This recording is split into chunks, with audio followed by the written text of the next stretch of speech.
옆 사람 인사하고 말씀 듣습니다. 모든 것은 하나님의 손안에 있습니다.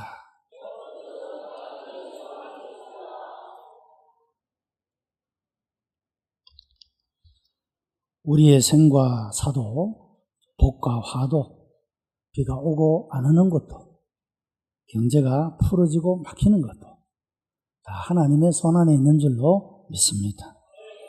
왜냐하면 하나님은 창조주시고 창조한 모든 세계를 그분의 뜻 가운데서 주장하시고 섭리하시는 분이시기 때문에 모든 것들은 다 하나님의 손에 있습니다. 그래서 우리는 하나님을 믿고 하나님을 의지하며 하나님께 기도하고 하나님을 예배하는 것입니다. 성도는 이 땅을 살아갈 때 두 가지 신분을 가지고 살아갑니다. 하나는 우리 모두가 다 대한민국 국민으로 그런 대한민국의 국민으로서의 신분을 가지고 살아갑니다. 또 하나는 우리가 하나님을 믿는 사람들로서 하나님의 자녀가 되어 하나님 나라의 시민으로서 살아가게 되는 것입니다. 우리 인간이라는 존재는 영혼과 육체 두 가지로 구분할 수가 있습니다.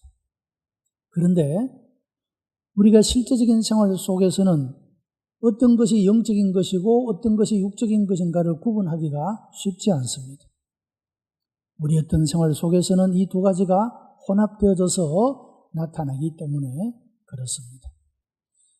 우리가 이 신앙의 생활을 하는 이 신앙과 그리고 정치 체제 안에서 살아가는 우리의 삶도 때로는 구분되어져야 하고 또 때로는 함께해야 할 때가 있습니다. 역사 속에서 정치와 종교는 어떤 관계에 있는가에 관해서 많은 논쟁들이 일어났습니다. 종교가 정치에 간섭해야 한다 하는 것을 정교일치론이라고 말합니다. 그리고 종교는 정치에 간섭하지 말아야 된다 하는 것을 정교분리론이라고 이렇게 이야기를 합니다. 지금은 이것이 큰 문제가 되고 있지 않지만 1980년대 초에는 사회가 혼란스럽고 또 정치의 권력이 종교의 강단에까지 침범을 해서 외적인 힘으로 종교의 권위를 파괴했던 그런 적이 있습니다. 그 이유는 종교가 정치에 간섭한다는 이유 때문에 그랬습니다. 우리가 역사적으로 보면 종교가 정치에 간섭할 때는 언젠가 하면 이 정치가 악했을 때 그렇습니다. 국민들을 무시하고 억압하고 이런 악한 권력에 대해서 악한 권력이 횡행할 때는 종교가 항상 목숨을 내놓고 그 종교가 정치의 악에 대해서 이야기를 하고 또 반항을 하고 했던 그런 모습을 볼 수가 있습니다. 그러나 이 정치가 잘 이루어가고 평안하게 될 때는 종교가 정치에 대해서 간섭하지 않습니다. 우리가 그런 모습을 볼 수가 있는데요. 정치와 종교는 고유적인 영역을 가지고 있기 때문에 서로를 존중할 필요가 있다라고 하는 것입니다. 세계 역사 속에서 한때는 교회가 정치적 세상을 지배했던 때가 있습니다. 소위 중세 시대가 그랬습니다. 이것을 가장 잘 보여주는 것이 소위 카노사의 굴욕이라고 하는 겁니다. 독일의 하인리 4세가 카노사라고 하는 성 앞에서 교황 그레고리 7세가 보는 그 카노사라는 성 앞에서 3일 동안 무릎을 꿇고 속죄를 한 사건이 있습니다. 이것을 가리켜 카노사의 굴욕이라고 말합니다. 여러분, 왕인데 교황에게 죄를 속죄받기 위해서 3일 동안 무릎을 꿇고 용서를 빌고 있다. 한때는 교회 권력이 너무도 강해서 이런 때가 있었다는 것이죠. 중세시대가 그랬다.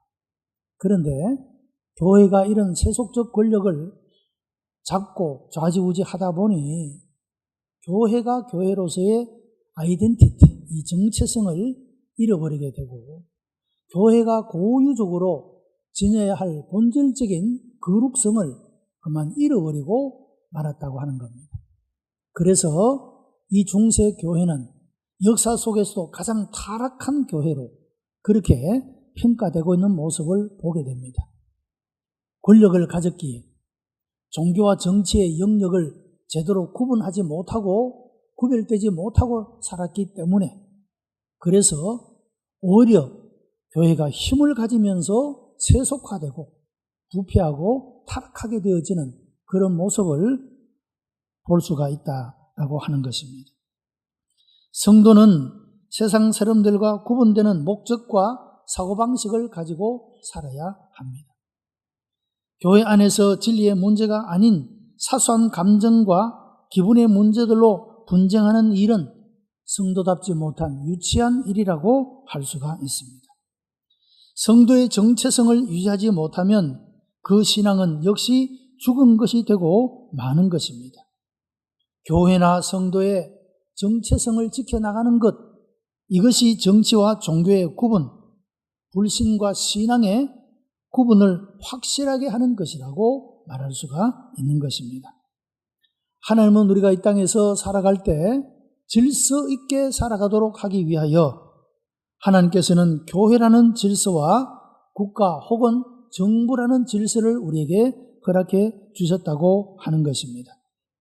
교회는 영적인 성장과 영적인 양식을 위하여 존재하고 국가는 사회 질서를 위해서 존재합니다. 이것을 신학적 용어로는 영역 주권설이라고 그렇게 부르게 되는 것입니다. 모든 것들이 다 제자리에서 자기의 역할을 감당할 때 아름다운 것이 될 수가 있습니다. 종교와 정치의 역할뿐만 아니라 가정에서 아버지와 어머니, 부모와 자녀의 그 모든 역할도 마찬가지입니다. 아름다운 가정을 만들어가기 위해서는 각각 고유의 역할, 남자로서의 역할, 여자로서의 역할, 아버지와 어머니로서 그리고 자녀로서의 그 역할들을 제자리에서 잘 감당할 때 그 가정은 아름다운 가정이 될 수가 있다라고 하는 겁니다. 사회라는 구조도 마찬가지입니다. 많은 영역이 구분되어 있습니다. 각각의 영역에서 자기들이 감당해야 될 책임과 의무를 제자리에서 잘 감당하게 될 때 사회는 아름다운 사회가 될 수가 있고 나라가 아름다운 나라가 되어질 수가 있다라고 하는 것입니다. 하나님께서는 이 두 가지의 권세가 모두 하나님께로부터 온 것이라고 말씀을 하고 있습니다. 종교적인 권세뿐만 아니라 세속적인 모든 권세도 다 하나님이 주신 것이다 라고 말씀을 하고 있다는 것입니다. 여러분, 그래서 우리는 이런 모든 지도적 권위에 복종할 수 있어야 한다는 것입니다. 왜냐하면 그 모든 권위가 하나님께로부터 주어진 것이기 때문이라고 하는 것입니다. 여러분, 우리는 새로운 대통령을 맞이하고 새로운 정부 하에서 우리가 시간을 보내고 있습니다. 우리가 그분을 지지했든 지지하지 않았든 여러분, 이 나라가 제대로 된 나라, 국민들을 행복하게 하는 그런 통치를 할 수 있도록 여러분 지도자들을 위해서 기도할 필요가 있는 것입니다. 하나님이 세우셨다라는 이런 믿음을 가져야 합니다. 우리가 어떤 류의 사람들이 그 자리에 서든지 간에 우리가 그를 지지했든 지지하지 않았든지 간에 우리는 기도할 필요가 있다라고 하는 겁니다. 복종할 필요가 있다는 것입니다. 왜냐하면 하나님의 주권 하에서 세우셨다라고 고백하고 믿기 때문이라고 하는 것입니다. 여러분, 하나님은 우리 삶의 질서를 위하여 이런 두 가지의 질서를 허락하셨고 종교나 정치는 각각 고유의 영역에서 그 모든 일들을 감당해야 하고 서로가 서로를 대체할 수 없는 그런 권위를 하나님께서 주신 모습을 볼 수가 있는 것입니다. 하나님의 창조는 혼돈 상태에서 질서 있는 코스모스 우주를 만드셨습니다. 하나님께서는 혼돈을 싫어하시고 질서를 좋아하시는 하나님이십니다. 이스라엘 백성의 지도했던 모세에게 대항하던 무질서하고 무법한 고라의 무리들을 땅을 갈라 삼키게 하신 하나님이십니다. 하나님께서 세우신 권위에 도전하는 자들은 항상 이 고라 자손이 당한 것과 같이 심판이 기다리고 있음을 볼 수가 있는 것입니다. 여러분, 유대의 왕 중에서 다윗이라는 사람은 그가 여러 종류의 허물을 가졌음에도 불구하고 하나님 마음에 합한 사람으로, 그리고 당대의 백성들이나 후대의 유대민족들이 존경하는 사람이 되었습니다. 그 이유 가운데 하나가 그를 괴롭히고 그를 죽이려고 했던 사울이라고 하는 왕이 있었습니다. 이 다윗은 그를 죽일 수 있는 기회가 여러 번 있었음에도 불구하고 다윗은 사울에게 손을 대지 않았습니다. 그 이유는 사울을 세운 분이 하나님이셨기 때문에 그렇습니다. 하나님이 사울을 왕으로 세우셨기 때문에 내가 그를 건드릴 수는 없다, 내가 하나님의 주권에 침범할 수는 없다는 철저한 하나님의 주권의식을 가지고 있었다라고 하는 겁니다. 그 사울에 대한 심판은 그를 세우신 하나님이 하실 것이기 때문에, 그래서 다윗은 사울에게 손을 대지 않았던 그런 모습을 볼 수가 있는 것입니다. 어느 저명한 사회학자가 현대인들이 경험하는 혼돈의 이유는 요즘의 사회가 아버지가 없는 사회로 전락해 버렸기 때문이라고 말하고 있습니다. 여러분, 오늘날 가정에서, 학교에서, 사회 속에서 우리가 존중하고 높여야 할 그 모든 권위들이 다 사라져버리고 말았다고 하는 겁니다. 요즘의 자녀들은 옛날처럼 부모를 그렇게 절대적으로 존경하지는 않습니다. 여러분, 옛날에는 형제들이 싸우다가도 아버지가 헛기침 한번 하면 조용했습니다. 무슨 말씀을 하지 않아도 아버지의 존재 자체가 권위였습니다. 그것을 존중하고 높여주었습니다. 요즘에는 그렇지 못합니다. 학교에서도 마찬가지입니다. 옛날에는 선생님이 말씀하셨다 하면 절대적 권위입니다. 요즘에는 오히려 선생님이 아이들에게 매를 맞는 그런 세상이 되고 있는 것을 봅니다. 여러분, 옛날에는 경찰이 얼마나 무서웠습니까? 여러분, 권력을 가진 사람이 얼마나 무서웠습니까? 요즘에는 아주 치안센터에 들어가서 행패를 부리기도 일쑤고, 술 주정을 하는 사람들이 와서 난동을 부리면 어쩔 줄 몰라 하는 소위 공권력이 무너진 그런 세상을 살아가고 있다는 것입니다. 이 권위가 무너지니까 무질서하고 혼란한 그런 세상이 되고 있다는 겁니다. 사회학자는 그런 이야기를 합니다. 이런 것이 어디로부터 온 것이냐? 19세기 자유주의 사상으로부터 이 모든 것들이 파생되었다, 그렇게 이야기를 하고 있습니다. 여러분, 19세기 자유주의가 성행할 때 모든 기존의 질서, 가치를 다 무너뜨립니다. 세상을 새롭게 만든다는 이유로 이 모든 기존의 질서를, 가치를 다 파괴하고 무시해버렸습니다. 그 결과 이 세상은 이렇게 무질서하고 혼란한 세상으로 나아가고 있다는 겁니다. 여러분, 우리나라 역사에서도 일본에 의해서 36년 동안 지배받았던 그 기간은 참으로 고통스러운 시간이었다고 말할 수가 있지 않겠습니까? 여러분, 이때는 저항하고 반항하는 것이, 폭탄을 터뜨리고 태엽을 하는 이것이 애국으로 그렇게 비춰진 때가 있었습니다. 우리나라를 지배하는 일본을 망하게 하는 것이 가치고, 저항하고 반항하는 것이 가치였다라고 하는 겁니다. 오랜 동안 이런 습성이 들여지게 되다 보니까 이것이 그만 체질화되고 생활화가 되어져서 고칠 수 없는 고질병이 되어져 버리고 말았고, 정상적인 사회 속에서도 이런 권위를 존중하지 않고 무조건 저항하고 무조건 반대하는 여러분, 이런 기질들을 가지게 되었다고 하는 겁니다. 정치의 세계를 보면 참 재미가 있지 않습니까?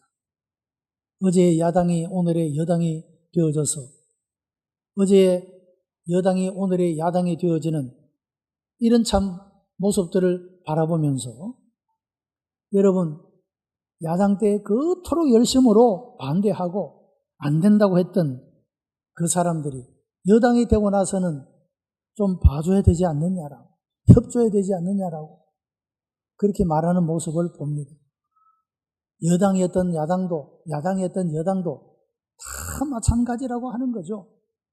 자기가 야당일 때는 무조건 반항하고 무조건 안 된다고 그렇게 우기고 저항을 하고 반항을 하는 그런 모습을 가지게 되는 것이 모든 사람들이 다 가지고 있는 마음 저변에 가지고 있는 이런 반항의식, 저항의식, 체질화된 잘못된 습관 때문이라고 말할 수가 있다라고 하는 것입니다.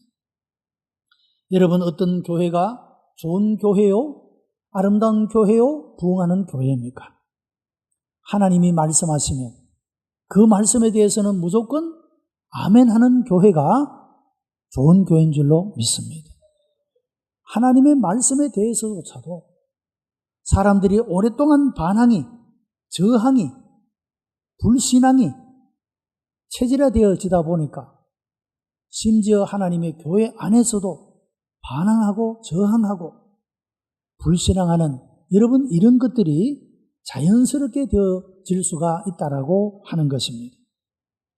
하나님의 권위에 복종하는 교회, 성도들이 목사의 권위를 높이며 치리하는 장로의 권위가 존중되는 교회, 여러분 이런 교회가 질서 있는 교회, 그리고 아름다운 교회, 그리고 세상을 지도할 수 있는 그런 교회로 설 수가 있다라고 하는 것입니다. 교회는 이런 정체성을 가져야 하고 이런 거룩성을 가지고 있어야 된다라고 하는 것입니다.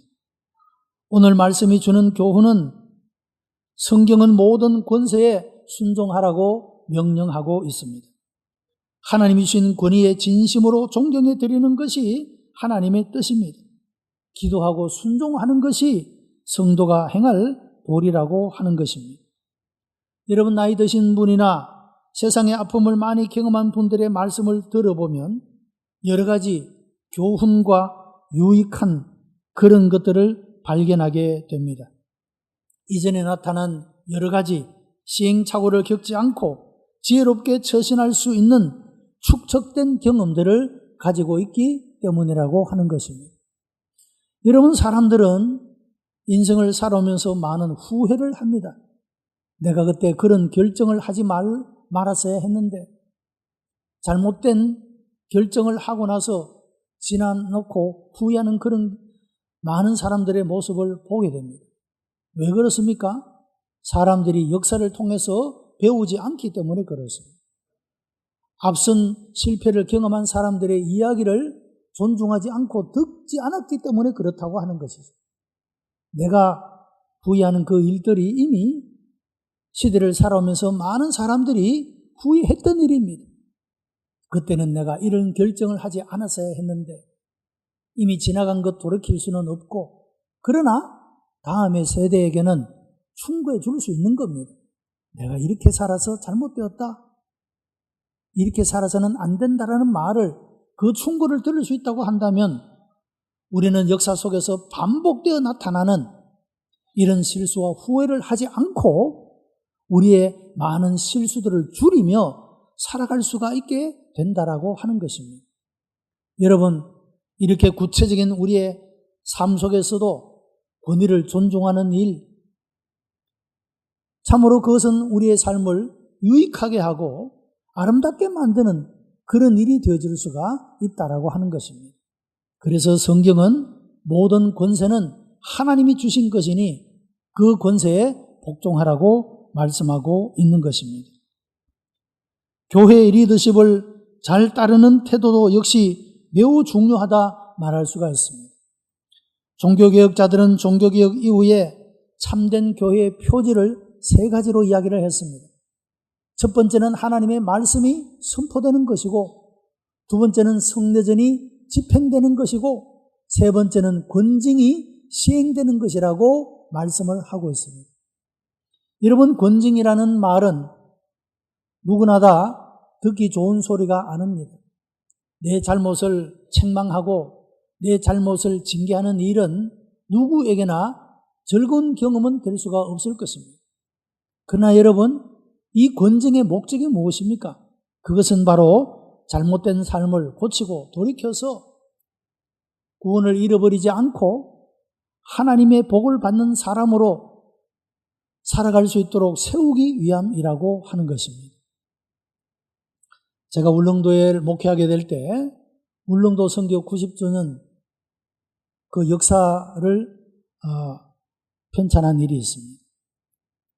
그때 보면 100년 있는 교회들이 몇 개 교회가 있었는데 그 당회들을 이렇게 역사를 편찬하기 위해서 조사를 해보니까 매주 7위가 있습니다. 권징이 행해졌던 모습을 봅니다. 어느 집사가 담배 피우고 가다가 걸려서 질의당하고 어떤 사람이 술 먹고요 가다가 질의를 당하고 어떤 장로님이 불신 결혼시켰다가 직분을 박탈당하고 뭐 이런 일들이 매주일 나타나는 그런 모습을 보게 됩니다. 여러분, 이전에 교회가 얼마나 사회 속에서 신임을 받고 존경을 받았지 않았습니까? 교회가 스스로 정화하고자 하는 노력, 교회의 거룩한 이 정체성을 지켜나가고자 하는 이런 노력들이 권징을 통해서 나타났던 모습을 보게 됩니다. 그러나 오늘날 교회가 사회 속으로 사회 사람들로부터 손가락질을 당하고 존경받지 못하는 많은 이유 가운데 하나는 우리 스스로가 우리의 거룩한 정체성을 지켜내지 못한 때문이라고 말할 수가 있는 것입니다. 그래서 참된 교회의 표지 가운데 하나는 말씀이 힘있게 선포되고 성례전이 거행될 뿐만 아니라 권징이 시행되는 교회라고 말하고 있다는 것입니다. 여러분, 혹 하나님의 말씀을 통하여 책망을 받는 일이 있다 하더라도 여러분 시험 들거나 섭섭해하지 마시기를 바랍니다. 그것은 나를 살리는 길이요 나로 하여금 하나님 앞에 설 수 있도록 우리를 바르게 세우는 길이기 때문이라고 하는 것입니다. 또한 오늘의 말씀은 정직하게 살아야 함을 말씀하고 있습니다. 여러분, 사람이 정직하게 살면 떳떳할 수가 있습니다. 요즘에 이 새 정부가 들어서고 총리나 장관들이나 청문회를 하고 있지 않습니까? 여러분, 새 정부가 들어설 때마다 소위 인재가 없어서 참 고민이 많다고 이야기를 합니다. 내가 저분을 꼭 무슨 장관을 시키면 좋겠는데 시키기를 원하는 사람, 그 사람 아주 막 강곡하게 고사를 한다는 것이죠. 안 하겠다는 것입니다. 그렇게 안 하겠다는 사람들을 속을 들여다보면 대부분 털면은 부끄러운 게 많아서 그렇다는 것입니다. 여러분, 청문회 하면 어릴 때부터 다 나오지 않습니까? 어릴 때부터 행했던 것, 가족이나 친척과 관계된 이 모든 것들이 다 나오기 때문에 여러분, 사람이 다 부족하고 연약한 삶을 살아가는데 부끄러운 일들이 다 사람들에게 알려지게 된다는 거죠. 내가 안 하고 말지. 그것이 드러나기를 원치 않는. 그래서 사람을 구하기가 참 어렵다는 겁니다. 그래서 무슨 5가지 기준을 놓고 5가지에 걸리는 사람은 절대로 안 시키겠다고 했는데 찾아보니 안 걸리는 사람이 없다는 거예요. 그래서 걸리더라도 할 수 없이 그런 사람들을 이렇게 지명하는 이런 일이 생겨날 수밖에 없는 모습을 보게 됩니다. 자, 여러분, 이런 시대 속에서 우리가 정직하게 살아가는 이것이 얼마나 큰 힘이냐 하는 것이죠. 언제든지 어느 때든지 무엇이든지 다 뒤집어 봐도 걸릴 게 없는 정직한 삶을 살아간다는 것, 여러분, 이것이 큰 힘이 되고 큰 자랑이 되어줄 수가 있는 모습을 볼 수가 있는 것입니다. 또한 세 번째는 지도자들을 위해서 기도하라고 교훈하고 있습니다. 영적인 지도자들과 세속적인 지도자들을 위해서 기도해야 될 필요가 있다라고 하는 것입니다. 여러분, 우리는 새로운 대통령을 지지했던 지지하지 않았던 이 대통령이 그 역할을 잘 수행할 수 있도록 애국, 애민의 그런 마음을 가지고 일을 할 수 있도록 기도해야 될 필요가 있다라고 하는 것입니다. 성경은 전쟁이나 경제 문제를 단순히 우연한 현상으로 보지 않습니다. 이런 것들의 배후에는 영적인 메시지가 있다는 것입니다. 여러분, 하나님의 사람들은 언제나 이 모든 문제를 기도와 회개로 그 문제들을 해결해 왔던 그런 모습을 보게 됩니다. 무엇 때문입니까? 어떤 신앙 때문입니까? 모든 것들은 하나님의 주권 안에 있다. 지금 우리나라가 AI 때문에 또 비상이 걸리고 또 경기 북부 지역에는 가뭄 때문에 아주 저수지가 다 바닥이 나고 뭐 지금 심어놓은 벼가 다 타들어가고 농작물이 말라 죽고 있습니다. 자, 여러분, 이런 일들을 위해서 기도해야 된다는 것이죠. 비를 내리게 하실 분도 하나님이시고 경제를 살릴 분도 하나님이십니다. 모든 것들은 다 하나님의 손에 있다는 것입니다.